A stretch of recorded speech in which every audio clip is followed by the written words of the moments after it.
بسم اللہ الرحمن الرحیم۔ رسول اللہ صلی اللہ علیہ وآلہ وسلم نے فرمایا، پڑوسی تین طرح کے ہوتے ہیں۔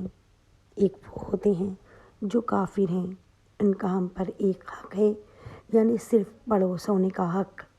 دوسرے وہ ہیں جو مسلمان بھی ہیں اور پڑوسی بھی، ان کے دو حقوق ہیں، حق پڑوس اور حق اسلام۔ اور تیسرا وہ ہے جس کے تین حقوق ہیں، جو ہمارا پڑوسی بھی ہے، مسلمان بھی ہے اور رشتہ دار بھی۔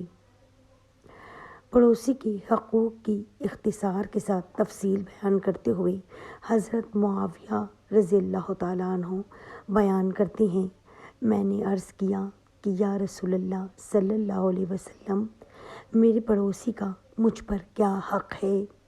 آپ صلی اللہ علیہ وسلم نے فرمایا کہ اگر وہ بیمار ہو جائے تو تم اس کی عیادت کرو، اگر وہ مر جائے تو اس کے جنازے میں شریک ہو، اگر وہ تم سے قرض مانگے تو اس کو قرض دو، اگر وہ بدحال ہو تو اس کی پردہ پوشی کرو، اگر اس کو کوئی اچھائی پہنچے تو اس کو مبارکباد دو، اگر اس کو کوئی مصیبت پہنچے تو اس کی تعزیت کرو، اپنے گھر کی عمارت اس کی عمارت سے بلند نہ کرو کہ اس کی ہوا رک جائے۔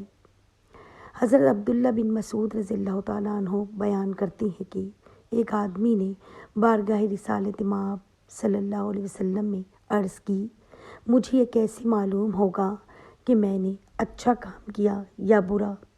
آپ صلی اللہ علیہ وسلم نے فرمایا، جب تم اپنے پڑوسی کو یہ کہتے ہوئے سنو کہ تم نے اچھا کیا تو واقعی تم نے اچھا کام کیا، اور جب یہ کہتے ہوئے سنو کہ تم نے برا کیا تو واقعی تم نے برا کام کیا۔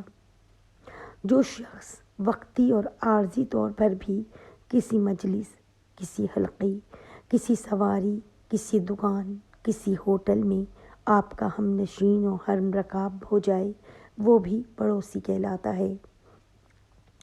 اسلامی معاشرے میں ان لوگوں کو بھی ایک دوسرے پر ہمسائیگی کے حقوق حاصل ہو جاتے ہیں۔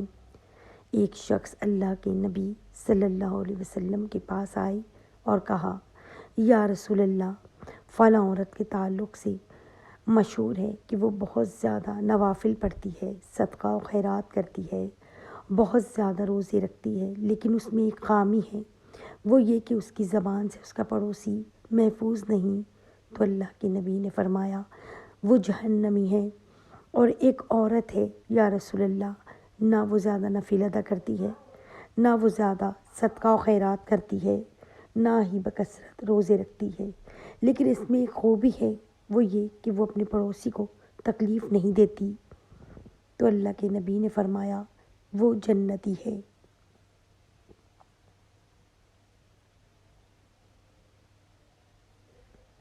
اچھے تعلقات قائم کرنے کے لیے پڑوسی سے مناسب مواقع پر تحائف و تبادلہ کرنا چاہیے۔ تحفے بھیجنے میں پڑوسی، ساتھی یا دوست کی پسند اور ذوق کا بھی خیال رکھا جائے۔ کچھ اور ممکن نہ ہو تو گھر میں پکا ہوا کھانا ہی پڑوس میں بھجوا دیا جائے۔ سب سے آسان تحفہ مسکراہٹ کے ساتھ کیا گیا سلام ہے، جو پڑوسی کو آپ کی طرف سے امن اور صلح کی نوید دیتا ہے۔ ام المومنین حضرت عائشہ سیدہ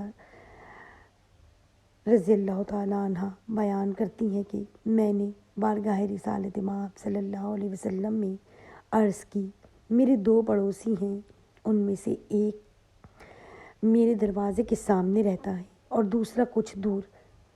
بعض اوقات میرے پاس موجود چیز اتنی ہوتی ہے کہ دونوں کو دینے کی گنجائش نہیں ہوتی، لہٰذا ان دونوں میں سے کس کا حق زیادہ ہے؟